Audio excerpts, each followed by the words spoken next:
അപ്പോൾ ഇന്ന് കുറേ നാൾക്ക് ശേഷമുള്ളൊരാഗ്രഹമായിരുന്നു ജോളോ ചിപ്പൊന്ന് തിന്ന് നോക്കണമെന്ന് കേട്ടോ. കാരണം ഭയങ്കര എരിയുള്ള ഒരു ചിപ്പാണെന്ന് കേട്ടപ്പം ഒന്ന് കഴിച്ച് ടേസ്റ്റ് ചെയ്ത് ശകലമെങ്കിലും ഒന്ന് ടേസ്റ്റ് ചെയ്യണമെന്നൊരാഗ്രഹം തോന്നി. അങ്ങനെ ഓൺലൈൻ വഴി ഞങ്ങളൊരു ജോളോ ചിപ്പ് വാങ്ങി. അതിൻ്റെ കവർ തന്നെ കാണാൻ കേട്ടോ, മറ്റേ ശവപ്പെട്ടിയുടെ കണക്ക് തന്നെയാണ് ഇരിക്കുന്നത്. പിന്നെ അതിനകത്ത് കറക്റ്റ് കുറേ എഴുതിയിട്ടുണ്ട് കേട്ടോ, റെപ്പർ ഈസ് വെയിറ്റിംഗ് എന്നൊക്കെ പറഞ്ഞിട്ട് കുറേ ഇൻസ്ട്രക്ഷനും കാര്യങ്ങളും ഒക്കെ എഴുതിയിട്ടുണ്ട്. പക്ഷേ എന്ത് പറയാൻ, എന്തായാലും കഴിക്കാം തന്നെ തീരുമാനിച്ചു. അതിനായിട്ട് ഞങ്ങൾ കുറച്ച് ലഡുവും ഗുലാം ജാമും പാലും ഒക്കെ എടുത്തിട്ടുണ്ട്. അപ്പം ഇത് അല്പം ഒന്ന് പൊട്ടിച്ച് ഞാൻ എന്തായാലും ഒറ്റ ചിപ്പേ ഉള്ളൂ ഇതിൽ കേട്ടോ. ഇത് ഞാൻ അല്പം ഒന്ന് പൊട്ടിച്ച് ടേസ്റ്റ് ചെയ്യാമെന്ന് കരുതി. കാരണം എനിക്കറിയില്ല, എരിയൊക്കെ കഴിച്ചു കഴിഞ്ഞാൽ പിന്നെ പറയണ്ടല്ലോ. അതുകൊണ്ട് നമ്മൾ അത്യാവശ്യം എരി കൂട്ടുന്നവരാണ് എങ്കിലും ഇതിൻ്റെ ആ ഒരു ഇത് അങ്ങനെ ഞാൻ ഒരു സ്വല്പം എടുത്ത് കഴിച്ച് വായി വെച്ചപ്പോൾ അപ്പോൾ എനിക്ക് അങ്ങനെ എരിയായിട്ടൊന്നും വലുതായിട്ടൊന്നും ഫീൽ ചെയ്തില്ല.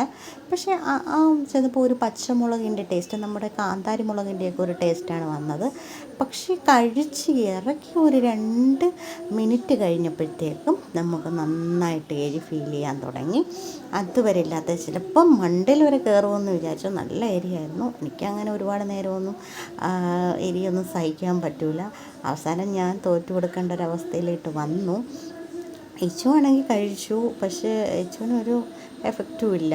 ഇച്ചുവിന് എരിയൊക്കെ നന്നായി കൂട്ടുന്നത് കൊണ്ട് തന്നെ. പക്ഷേ ഇച്ചുവിൻ്റെ കണ്ണിൽ കൂടെയൊക്കെ വെള്ളം വരുന്നുണ്ടായിരുന്നു.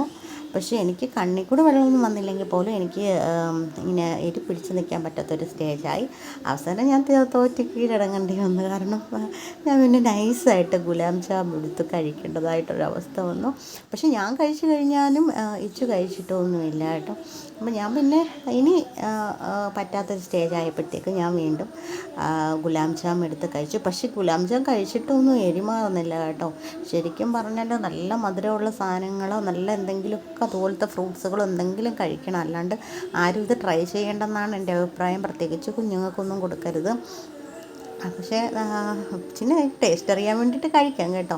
ആഗ്രഹം തോന്നുന്നവർക്ക് ജസ്റ്റ് കഴിക്കാമെന്നേ ഉള്ളൂ. പക്ഷെ സൂക്ഷിച്ച് കഴിക്കണം, അല്ലെങ്കിൽ മണ്ടയിലൊക്കെ കയറും. എന്നിട്ട് എനിക്ക് ഗുലാം ജാം കഴിച്ചിട്ടൊന്നും ഏക്കാത്തതുകൊണ്ട് ഞാൻ പിന്നെ ലഡു എടുത്ത് കഴിച്ചു. എന്നിട്ടൊന്നും രക്ഷയില്ല. എന്തായാലും അങ്ങനെ ജോളോ ചിപ്പിൻ്റെ ടേസ്റ്റൊന്നും അറിയാൻ പറ്റി. എന്തായാലും എന്നെ കളിയാക്കുകയാണ് കേട്ടോ, ഞാൻ തോറ്റുപോയെന്ന് പറഞ്ഞ് കളിയാക്കുകയാണ്. കുഴപ്പമില്ല, പക്ഷേ എനിക്ക് പറ്റില്ല. അത്യാവശ്യം എരിയൊക്കെ കൂട്ടുന്നതാണെങ്കിൽ പോലും ഇതിൻ്റെ ഒരു ഫ്ലേവർ വേറെ തന്നെയാണ് കേട്ടോ. എരിയും വേറെ തന്നെയാണ്. അതുകൊണ്ട് തന്നെ നമുക്ക് കഴിക്കുമ്പോൾ ആ ഫീലിംഗ് വരില്ല. അപ്പോൾ ഇത്രയൊക്കെ ഉള്ളൂ. അപ്പോൾ വേറൊരു വീഡിയോ ആയിട്ട് കാണാം. Tata, bye bye.